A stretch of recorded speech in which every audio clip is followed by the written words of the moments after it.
ओम क्लीं कृष्णाय नमः। राधे राधे। जय माता दी, जय मां कामाख्या। देव राधा ट्रस्ट सत्यवाणी चैनल। कल 14 तारीख 2021 14 सितंबर 2021 को राधा रानी का, वृषभान दुलारी का त्योहार है। राधा अष्टमी बोला जाता है। तो राधा जी के बारे में सभी व्यक्ति, अधिकांशतः हिंदू, ज्यादा ज्ञान नहीं रखते हैं। बस राधा कृष्ण बोलते रहते हैं, जबकि राधा जी का कृष्ण के साथ विवाह ही नहीं हुआ। फिर भी सभी हिंदू धर्मावलंबी लोग राधा कृष्ण करते हैं और राधे राधे राधे राधे बोलते रहते हैं।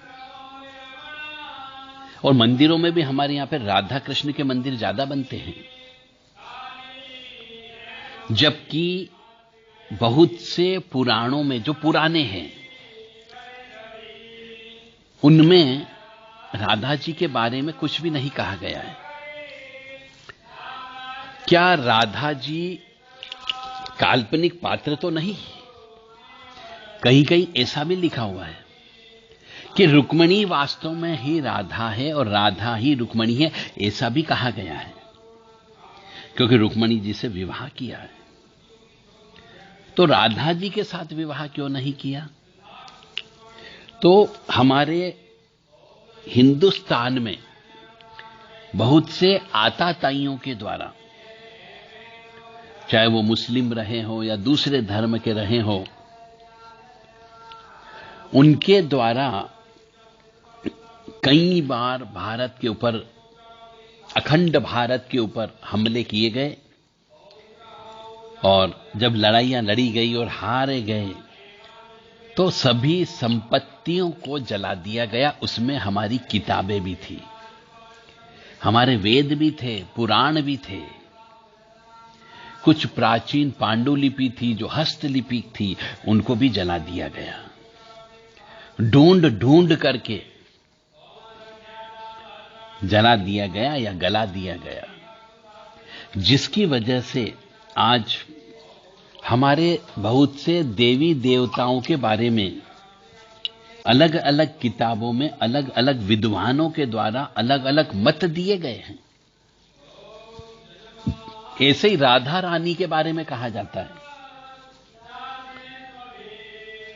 कोई ग्रंथ राधा रानी का जन्म कहां बताता है, कोई कहीं और बताता है। कोई कहता राधा रानी बाद में श्री कृष्ण जी की मामी बन गई थी, ऐसा भी लिखा हुआ है। अब क्या विश्लेषण किया है वो तो ईश्वर जाने, किसने विश्लेषण किया।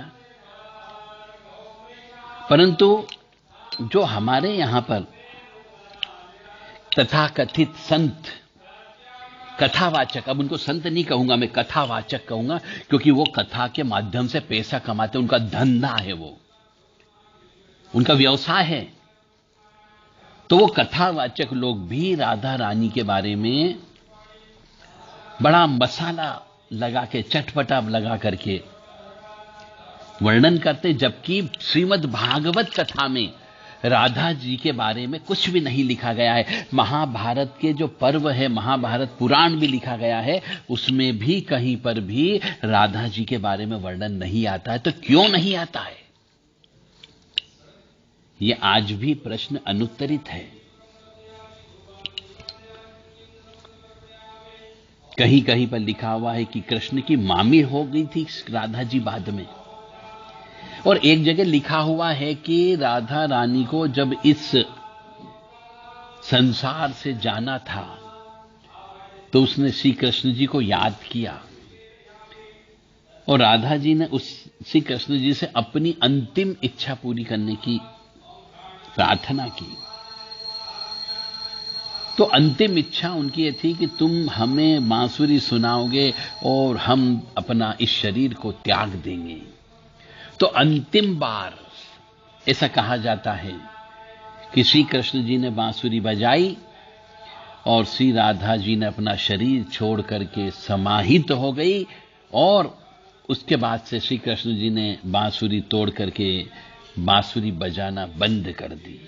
उसके बाद से कभी बांसुरी नहीं बजाई। यह भी कहीं ना कहीं किताबों में लिखा हुआ है। तो राधा रानी के बारे में पद्म पुराण और ब्रह्मवेत्वर्त पुराण में बताया गया है। इन पुराण के अनुसार राधा रानी का जन्म बरसाने में वृषभानु नामक गोप के घर हुआ था। बरसाने की रानी है वो, वृषभानु दुलारी है वो। रिश्ते में राधा जी कृष्ण की मामी हो गई थी जब उनका विवाह हुआ था। राधा जी का विवाह यशोदा के माता जो थी, यशोदा माता श्री कृष्ण जी की मां, उनके भाई रायाण से हुआ था, जो कृष्ण का ही अंश था, ऐसा बोला जाता है। तो यशोदा माता के भाई से राधा जी का विवाह भी हुआ। फिर भी उसके बावजूद भी विवाहिता स्त्री, जो दूसरों की विवाहिता स्त्री श्री कृष्ण जी के साथ में मंदिरों में पूजी जाती हो, तो उसके पीछे कोई न कोई तो रहस्य रहा है।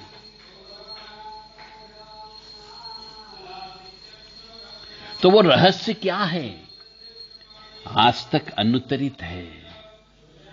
क्या वर्तमान समाज इसे स्वीकार करेगा? नहीं करेगा कि आप दूसरों की पत्नी के साथ में आपको पूजा जाने लग जाए और दूसरों की पत्नी के साथ में आपका नाम लेने लग जाए। और पहले राधा जी का नाम आता, फिर कृष्ण का नाम आता है। राधा कृष्ण राधा कृष्ण राधा कृष्ण राधा कृष्ण बोलते हैं हम, कृष्ण राधा नहीं बोलते हैं।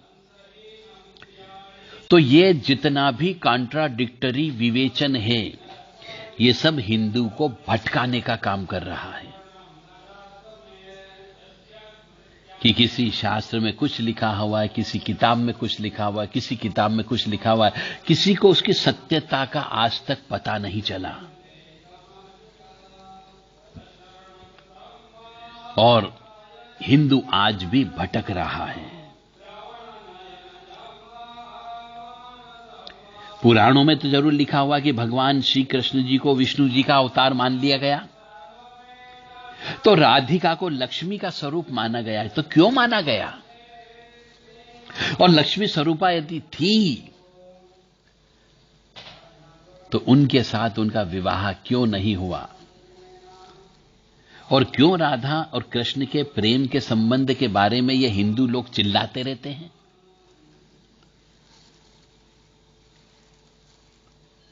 और प्रेम भी कैसा प्रेम? निश्चल प्रेम। ऐसा कहा जाता है कि कृष्ण के बिना राधा अधूरी है, तो राधा के बिना कृष्ण अधूरा है। परंतु हरे राम हरे कृष्ण वाले वो सिर्फ कृष्ण का ही नाम लेते हैं, दूसरे का नाम नहीं लेते हैं। क्यों नहीं लेते? उनने ऐसी क्या खोज की कि हरे कृष्ण कृष्ण कृष्ण हरे हरे, हरे राम राम राम हरे हरे, यही बोलते रहते हो? तो कहीं न कहीं पर हमारे शास्त्रों में जो लिखा गया है, जिसने लिखा उसने अपनी मर्जी से व्याख्या कर दी, जितना उसको ज्ञान था। और इन शक्तियों के बारे में अपनी मर्जी से उल्टी सीधी चीजें लिखी गई है।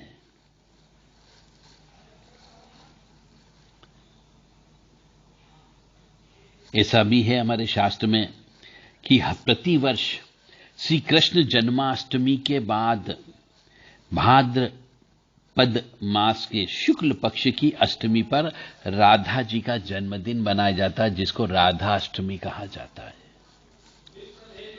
और यही समय 14 सितंबर 2021 को आ रहा है। परंतु पहले यह तथ्य का पता लगाए कि क्या राधा नाम की कोई देवी जी रही है, और रही है तो शास्त्रों में इसका विवेचन क्यों नहीं, और जो शास्त्रों में लिखा गया है वह विपरीत क्यों लिखा गया। जैसे महाभारत में राधा जी के बारे में कुछ भी नहीं लिखा हुआ है। क्यों नहीं लिखा? जिसने महाभारत लिखी उसने भी राधा जी के बारे में नहीं लिखा, तो क्यों नहीं लिखा? बस इस प्रश्न का उत्तर आज भी प्राप्त नहीं हुआ है। और यहां तक कि भागवत महापुराण में भी राधा जी के बारे में कोई भी वर्णन नहीं लिखा हुआ है। जबकि भागवत जी में आप कृष्ण जन्म करते हो, रुक्मिणी विवाह करते हो, परंतु राधा जी के बारे में कुछ भी शब्द नहीं लिखा गया। तो क्या पुराण गलत है या राधा जी नहीं है? क्योंकि जब कृष्ण जन्म बताते हैं और जैसे जैसे कृष्ण की लीलाएं बताते हो, तो उस समय तो राधा जी उनके साथ में थी।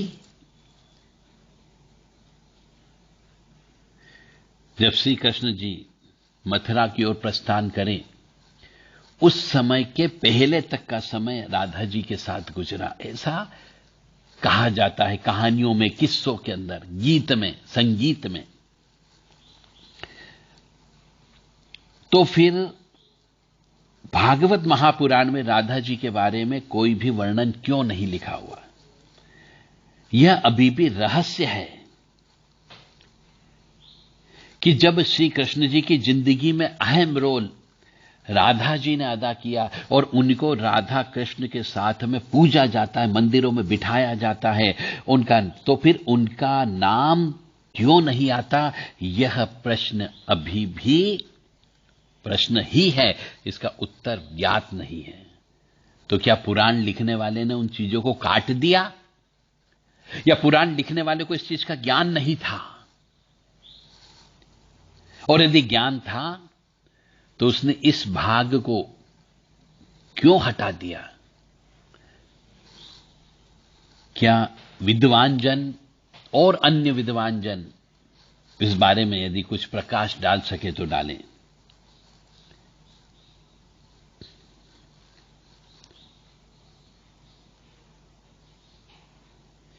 कुछ लोगों का कहना है कि राधा जी का जन्म बरसाने में वृषभानु जी के यहां पे हुआ, और कुछ का मानना है कि राधा जी का जन्म यमुना के निकट स्थित रावल गांव में हुआ था। वो गांव आज भी है, बरसाना आज भी है, पर ये दो दो जगह जन्म कैसे हो सकता है? तो क्यों इस प्रकार का शंकास्पद विवरण, विवेचन लिखा गया है, यह अभी भी प्रश्नवाचक है।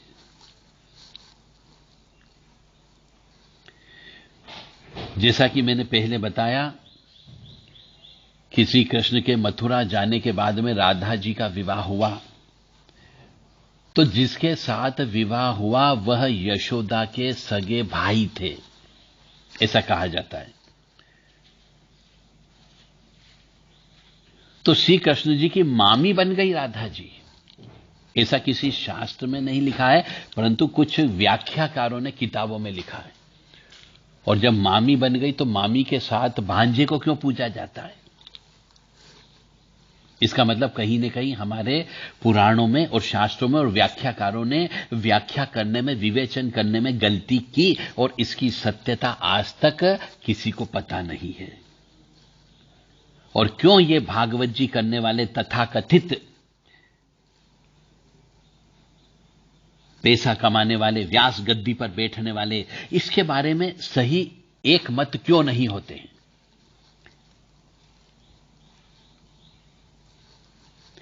ब्रह्म वैवर्त पुराण के प्रकृति के खंड के अध्याय नंबर 49 के श्लोक 35, 36, 37, 40, 47 के अनुसार राधा श्री कृष्ण की मामी थी, ऐसा लिखा हुआ है।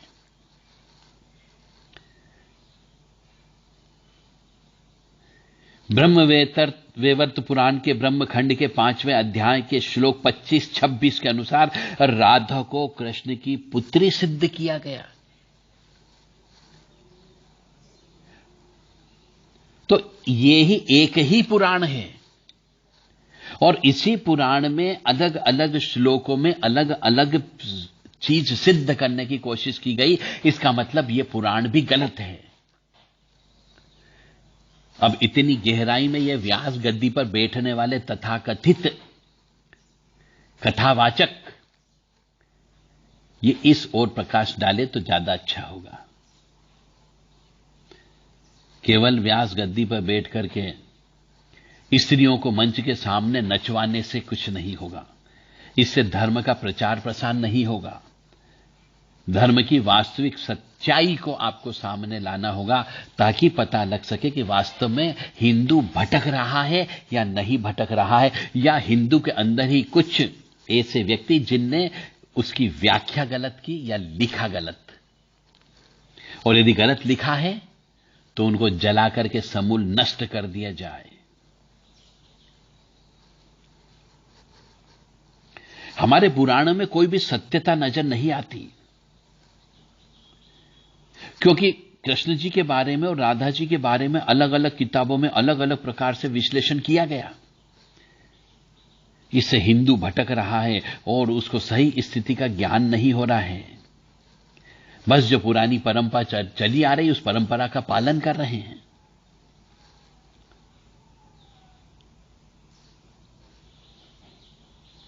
इसलिए